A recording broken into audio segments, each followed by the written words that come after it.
Hi, welcome to Touch to Click.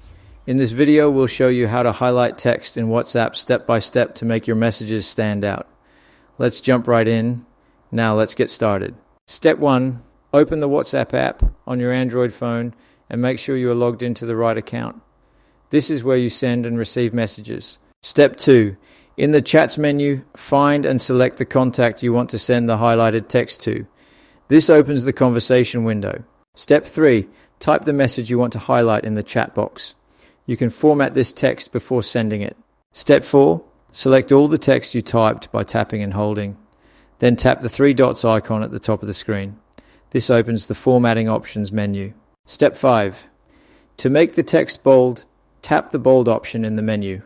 You'll see your message change immediately to bold style. Step 6, if you want to try another style, select the message again and tap the 3 dots icon once more. Step 7, tap the Strikethrough option to add a line through your text. This gives a different highlight effect. Step 8, once you're happy with your styled message, tap the send icon at the bottom right corner to send it. Thanks for watching, and don't forget to subscribe to Touch to Click for more easy messaging tips.